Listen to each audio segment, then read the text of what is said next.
तर आज आपण नाश्त्यासाठी किंवा मुलांच्या टिफिनसाठी एकदम हाय प्रोटीन असा हा नाश्ता बनवणार आहोत। तुम्ही डब्याला देऊ शकतात किंवा नाश्त्यामध्ये बनवू शकतात आणि एकदम इन्स्टंट आहे। अजिबात याला जास्त वेळ लागत नाही किंवा काहीही जास्त तयारीसुद्धा करावी लागत नाही।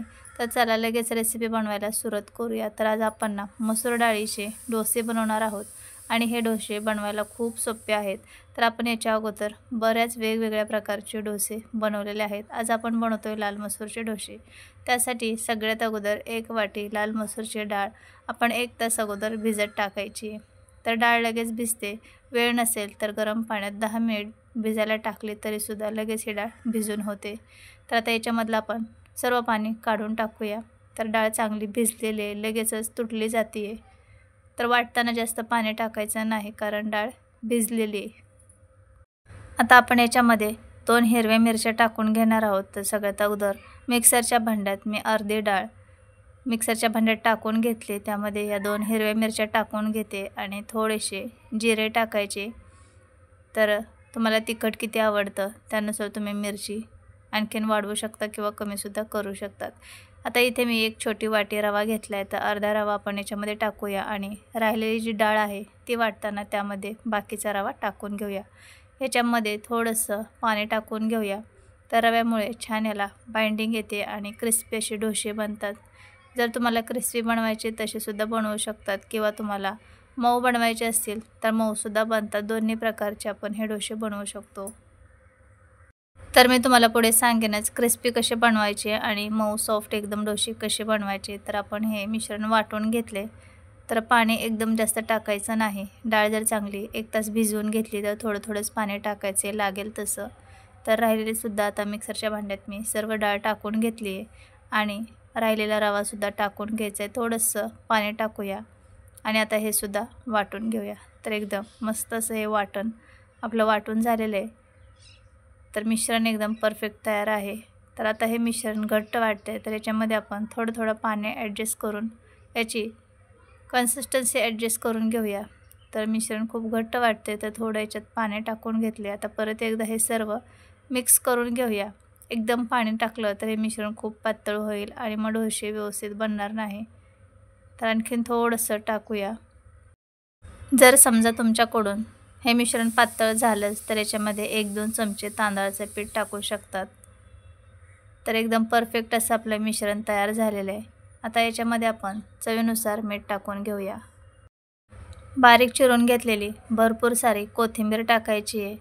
तुम्ही याच्यामध्ये भाज्यासुद्धा ॲड करू शकता जसं की कोबी, गाजर, शिमला मिरची, कांदा किंवा बीट असं भाज्या कोणत्याही टाकून एकदम हेल्दी असा नाश्तासुद्धा बनवू शकतात। तर आता याच्यामध्ये अर्धा चमचा मी इनो टाकून घेते। तुम्ही खाण्याचा सोडा टाकला पाव चमचा तरीसुद्धा चालेल।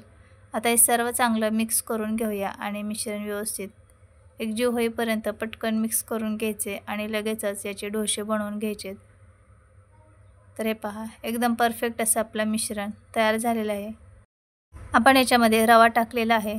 जर हे मिश्रण असंच ठेवलं तर आणखीन थोडंसं घट्ट होऊ शकतं कारण रवा फुलत जातो आणि रवा पाणी शोषून घेतो। तर आपलं मिश्रण तयार झालेलं आहे। पॅनला थोडंसं तेल लावून घ्यायचं आणि पाणी शिंपडून एखाद्या स्वच्छ रुमालाने पॅन पुसून घ्यायचा आणि याच्यावरती 1 ते 1.5 पळी मिश्रण टाकून चमच्याने पसरवून घ्यायचं। जसं आपण डोसा बनवतो सेम तशाच पद्धतीने। आता आपण इथे क्रिस्पी डोसा बनवतोय तर तुम्हाला अगोदर क्रिस्पी डोसा कसा बनवायचा ते दाखवणार आहे। तर आपण हे मिश्रण आता पसरवून घेऊया आणि डोसा भाजताना गॅसची फ्लेम एकदम कमी ठेवायची। कमी गॅसवरती हा डोसा भाजून घ्यायचा म्हणजे चांगला हा आतपर्यंत भाजला जातो आणि एकदम क्रिस्पी कुरकुरीत बनतो। तर गॅस अजिबात मिडियम करायचा नाही, एकदम मंद आचेवर हा डोसा भाजून घ्यायचा आहे। तर साईडने थोडंसं आपण तेल सोडून घेऊया आणि हा डोसा क्रिस्पी होईपर्यंत भाजून घेऊया। तर सर्व बाजूंनी फिरवून पॅन आपण हा डोसा भाजून घ्यायचा आहे। तर डोसा हा भाजायला थोडा वेळ लागतो कारण आपल्याला हा डोसा क्रिस्पी बनवायचा आहे। मऊ डोसे जर बनवले तर पटापट होतात। आता आपण हा डोसा चांगला भाजून घेऊया आणि जाळीसुद्धा खूप छान पडली आहे। तुम्हाला जर मुलांना टिफिनमध्ये मसूर डाळीचे डोसे द्यायचे असतील तर रात्रीची डाळ भिजत टाकली आणि सकाळी पटकन याचे डोसे बनवले तरीसुद्धा डोसे पटकन तयार होतात। तर हे पहा मस्त खरपूस होईपर्यंत आपण हे भाजून घेतले. तर पॅन माझा खूप जुना आहे, त्यामुळे पहिला डोसा असाच होतो. तर हे पहा, मी सर्व बाजूंनी हा डोसा काढून घेतला आहे आणि किती क्रिस्पी बनला आहे हे पहा. एकदम मस्त क्रिस्पी कुरकुरीत बनला आहे हे पहा. तुम्हाला समजत असेल बघण्यावरूनच किती क्रिस्पी झाला आहे. दुसरी साईडसुद्धा दाखवते. गरमागरम असे क्रिस्पी कुरकुरी डोसे नारळाच्या चटणीसोबत अप्रतिम लागतात. तर आता मऊ डोसे कसे बनवायचे ते दाखवते. तर आपण पहिला डोसा बनवून घेतला आहे. आता थोडंसं तेल लावून घेतले आणि याच्यावरती 1-1.5 पळी मिश्रण टाकून घेऊया आणि पसरवून घेऊया. तर हे पसरवताना ना थोडं मिश्रण पातळ करून घ्यायचं आणि पातळ असे डोसे बनवायचे, म्हणजे ते लगेच भाजले जातात आणि लगेचच काढता येतात आणि मऊ होतात. आता गॅसची फ्लेम मिडियम ठेवायची आणि खूप छान याला जाळी पडली आहे. तर तुम्हाला दिसत असेल किती मस्त याला जाळी पडले पहा. आता याच्यावरती सुद्धा तेल सोडून घेतले आणि एकदम भारी असा हा डोसा भाजून झाला आहे पहा. लगेचच भाजून झाला आहे. आपण गॅस मिडियम केलता, त्यामुळे हा डोसा मऊ होतो आणि एकदम छान खरपूस यालासुद्धा रंग आला आहे. तर मी तुम्हाला पलटी करून दाखवते. हे पहा किती एकदम भारी याला रंग आला आहे पहा. तर तुम्हाला दोन्ही साईडने भाजायचे असतील तर दोन्ही साईडने भाजू शकतात किंवा एक साईडने सुद्धा भाजले तरी चालेल. तर आपण इथे 2 डोसे बनवून घेतलेत आणि दोन्ही साईडने हा डोसा आपण चांगला भाजलेला आहे. तर काढून घेऊया. तर झटपट आपले इथे डोसे तयार झालेत. तर बाकीचे राहिलेले सुद्धा आपण असेच हे डोसे बनवून घ्यायचेत. तुम्ही सॉससोबत, शेजवान चटणीसोबत किंवा नारळाची हिरवी चटणी आपण डोश्यासोबत खायला बनवतो, ती बनवून अशा पद्धतीने हे डोसे मुलांना खायला देऊ शकतात. खूप छान डोसे होतात आणि एकदम प्रोटीननी भरपूर असलेली ही रेसिपी आहे. तर इथे मी तुम्हाला दोन्ही प्रकारचे डोसे कसे बनवायचे ते दाखवलेत, क्रिस्पी आणि मऊ.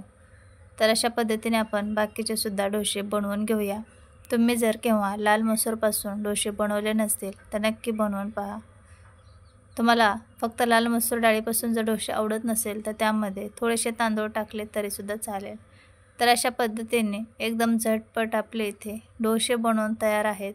सॉससोबत किंवा नारळाच्या चटणीसोबत खाऊ शकतात. मुलांना हा नाश्ता टिफिनमध्ये देऊ शकतात. बनवायलासुद्धा खूप सोपं आहे आणि खायलासुद्धा चविष्ट. तर तुम्हाला ही रेसिपी कशी वाटली कमेंटमध्ये सांगायला विसरू नका. आणि ही रेसिपी जर थोडी जरी आवडली असेल तर एक लाईक नक्की करा. आणि माझ्या रेसिपी अशा साध्या सोप्या घरगुती साहित्यात तयार होणाऱ्या तुम्हाला पाहायला आवडत असतील तर चॅनलला नक्की सबस्क्राईब करा, म्हणजे तुम्ही शॉर्ट व्हिडिओ, लाँग व्हिडिओ दोन्हीसुद्धा पाहू शकतात. आपण भेटूया पुढच्या अशा साध्या सोप्या भन्नाट रेसिपीमध्ये. तोपर्यंत सर्वांनी चॅनलला सबस्क्राईब करा. Bye bye.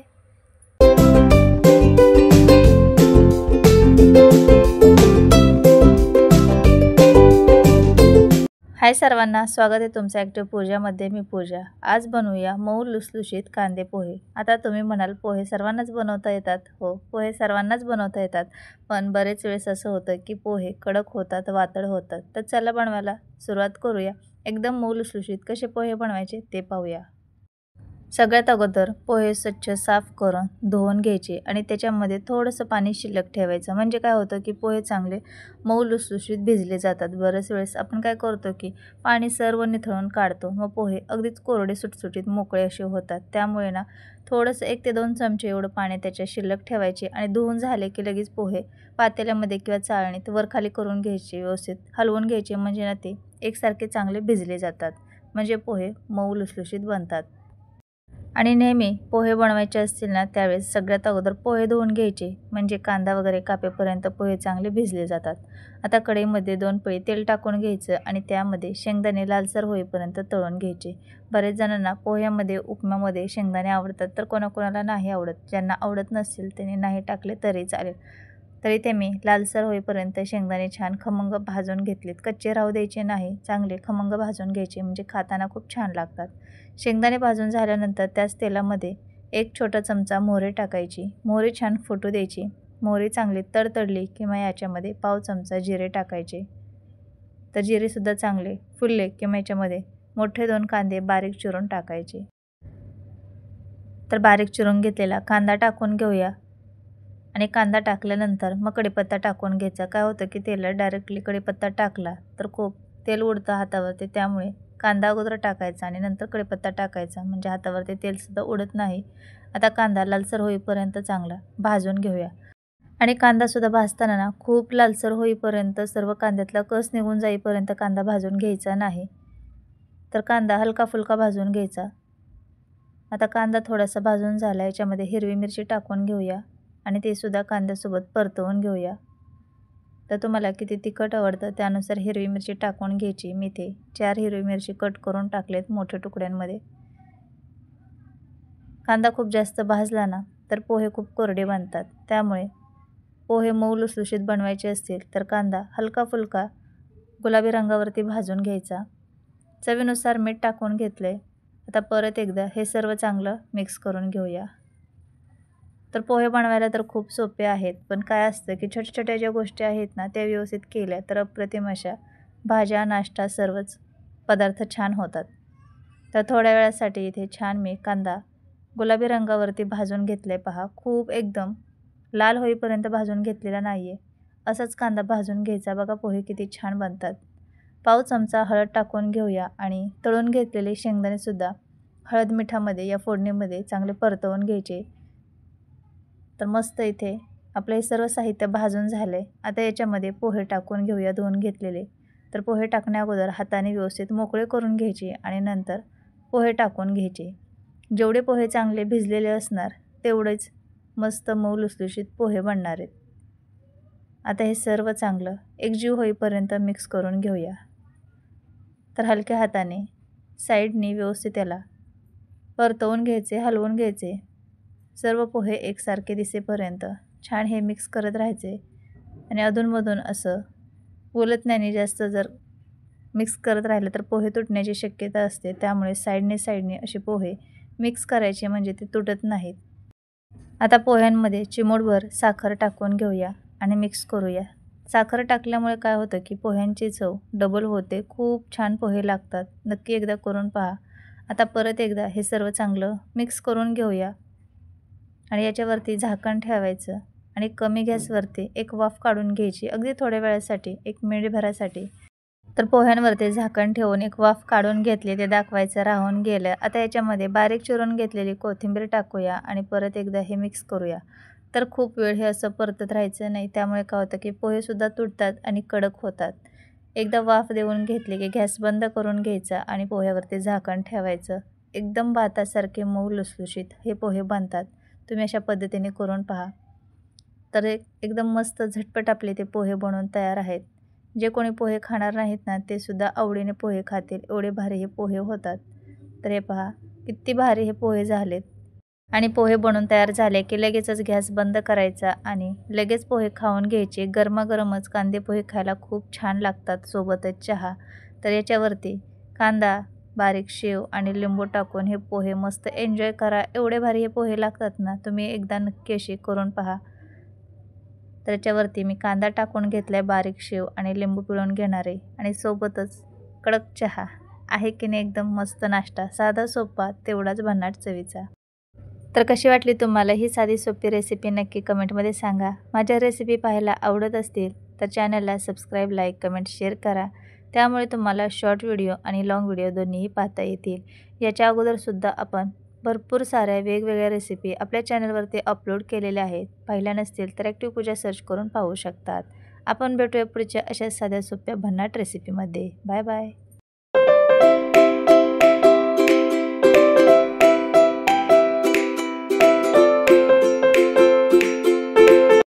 चला बनवूया आज झटपट होणारा मुलांच्या टिफिनसाठी मसाले भात. माझ्या मुलांना हा भात खूप जास्त आवडतो. बनवायला खूप सोपा आहे आणि खायलासुद्धा तेवढाच भन्नाट चवीचा लागतो. खूप कमी वेळेत तयार होतो. मुलांना रोज रोज भाजी चपाती खाऊनसुद्धा कंटाळा येतो, त्यावेळेस तुम्ही अशी झटपट होणारा भात बनवून देऊ शकतात. जेवढा हा खायला चविष्ट आहे ना तेवढा बनवायला सोपा आहे. तुम्ही व्हिडिओ शेवटपर्यंत पहा, तुम्हालासुद्धा खूप हा भात आवडेल. नक्की एकदा करून पहा. चला लगेच रेसिपी बनवायला सुरुवात करूया. सगळ्यात अगोदर कुकरमध्ये 1.5 पळी तेल टाकून घेऊया. तेल गरम झालं की त्याच्यामध्ये खडे मसाले टाकून घेऊया. तर इथे 2 तमालपत्र घेतलेत, थोडेसे जिरे, 1 दालचिनीचा तुकडा आणि 4 लवंगा. तुमच्याकडे जे खडे मसाले असतील ते वापरले तरी चालेल. आता याच्यामध्ये मोठा एक कांदा उभा पातळ चिरून टाकून घ्यायचा आहे आणि थोड्या वेळासाठी हे परतवून घेऊया. कांदा हलका फुलका भाजला की मग बाकीचं साहित्य त्याच्यामध्ये टाकून घेऊया. तर कांदा इथे आपण थोडा वेळ परतवून घेतलाय. आता याच्यामध्ये हिरवी मिरची कट करून टाकूया. तर इथे मी 3 हिरवी मिरची असे उभे तुकड्यामध्ये कट करून घेतलेत आणि 1 छोटा चमचा आलं लसूणची पेस्ट टाकून घेऊया. कांद्यासोबत मिरची आलं लसूणची पेस्टसुद्धा चांगली भाजून घेऊया.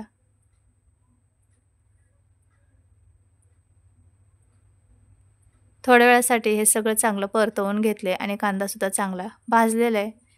आता याच्यामध्ये बारीक चिरून घेतलेला 1 टोमॅटो टाकून घेऊया आणि सगळं हे व्यवस्थित मिक्स करूया. थोडा वेळ टोमॅटो, कांदा सगळं आणखीन परतून घेऊया. टोमॅटो जास्त वेळ भाजण्याची गरज नाही, टोमॅटो शिजला जातो लगेचच. तर हे पहा, कांदा व सर्व बाकीचं साहित्य चांगलं भाजलेलं आहे. आता याच्यामध्ये पाव चमचा हळद टाकून घेऊया. थोडासा धना पावडर टाकून घेतला आहे. थोडीशी लाल मिरची पावडर आणि पाव चमचा छोटा बिर्याणी मसाला टाकून घेतला आहे आणि चवीनुसार मीठ टाकून घेतले. आता हे सर्व चांगलं मिक्स करूया. तुमच्याकडे जे मसाले असतील ते वापरले तरी चालेल. मी इथे बिर्याणी मसाला टाकलाय थोडासा. टेस्ट खूप छान येते. तुमच्याकडे गरम मसाला असेल किंवा मटण मसाला, कोणताही किचन किंग मसाला तो वापरू शकतात. सर्व चांगलं मिक्स करून घेतले. मूठभर याच्यामध्ये कच्चे शेंगदाणे टाकायचे. खूप छान भात लागतो.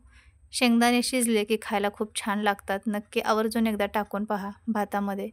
आता आपण स्वच्छ धुवून घेतलेला तांदूळ टाकून घेऊया आणि तुम्हाला याच्यामध्ये आणखीन भाजी ॲड करायची असतील तर तुम्ही याच्यामध्ये बटाटा, बीन्स किंवा गाजर वगैरे टाकू शकतात. आता आपण याच्यामध्ये तांदूळ टाकून घेतला आहे. आता हे सर्व चांगलं मिक्स करून घेऊया. मी इथे एकदम साधा सोपा तुम्हाला सांगितल्याप्रमाणे एकदम सिंपल भात बनवून घेतला आहे. असा सुद्धा खूप छान लागतो. एकदम बिर्याणीची टेस्ट येते याला. आता हे सर्व चांगलं मिक्स करून घेतले. आता याच्यामध्ये आपण पाणी टाकून घेऊया. तर पाणी खूप जास्त टाकायचं नाही. तांदूळ जेवढा घेतलाय त्याच्या अंदाजानेच पाणी व्यवस्थित घेऊन टाकायचं. खूप जास्त पाणी झालं तर भात चिकट ओलसर होतो. तरी ते मी 1.5 पेला तांदूळ घेतलेला, त्यासाठी मी इथे 3 पेले पाणी वापरलेलं आहे. एकदम परफेक्ट प्रमाण आहे. आता हे सर्व तळापासून चांगलं मिक्स करून घेतले. बारीक चिरून घेतलेली कोथिंबीर टाकून घेऊया. कुकरचं झाकण लावून याला मोठ्या गॅसवरती फक्त 2 शिट्ट्या काढायच्या. जास्त शिट्ट्या करायच्या नाही आहेत, 3 वगैरे. 2 शिट्ट्यामध्ये अगदी मोकळा सुटसुटीत हा भात शिजून तयार होतो. जास्त पाणी टाकलं तर भात चिकट चिवट बनतो आणि मग खायला छान लागत नाही, खिचडी झाल्यासारखा होतो. त्यामुळे मसाले भातामध्ये जास्त पाणी टाकायचं नाही. तर सर्व बारीक चिरून घेतलेली कोथिंबीर टाकून घेतली. कुकरचं झाकण लावूया आणि मोठ्या गॅसवर 2 शिट्ट्या करूया. कुकरचं झाकण लावून घेतले. आता 2 शिट्ट्या होऊ देऊया आणि नंतर हे झाकण खोलून आपण पाहूया. एकदम मोकळा सुटसुटीत मसाले भात आपला तयार झालेला आहे. वा वा, काय मस्त घमघमाट सुटलेला आहे. एकदम छान हा भात बनलेला आहे. आता आपण हा मिक्स करून घेऊया. तर हे पहा, एकदम परफेक्ट मोकळा सुटसुटीत हा भात तयार झाला आहे. अजिबात चिकट चिवट बनलेला नाही आहे. त्यामुळे नेहमी पाणी ना थोडं कमी टाकायचं भातामध्ये. त्यामुळे भात खूप छान मोकळा सुटसुटीत बनतो. तर तुम्हाला मी जवळून दाखवते. हे पहा, किती छान इथे भात बनलेला आहे. खिचडी बनवायची असेल तर जास्त पाणी टाकू शकतात. तर आपल्या इथे कमी वेळेत कमी साहित्यात मसाले भात तयार आहे. कशी वाटली तुम्हाला ही रेसिपी नक्की कमेंटमध्ये सांगा.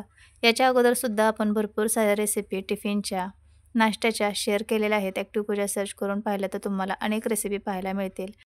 कशी वाटली ही रेसिपी कमेंटमध्ये सांगा आणि माझ्या अशा साध्या सोप्या आणि भन्नाट रेसिपी पाहायला आवडत असतील तर चॅनलला सबस्क्राईब, लाईक, कमेंट, शेअर करा. शेजारी असणाऱ्या बेल आयकॉनवर सुद्धा क्लिक करा. त्यामुळे तुम्हाला शॉर्ट व्हिडिओ आणि लाँग व्हिडिओ दोन्ही पाहता येतील. आपण भेटूया पुढच्या अशाच भन्नाट रेसिपीमध्ये. तोपर्यंत बाय बाय.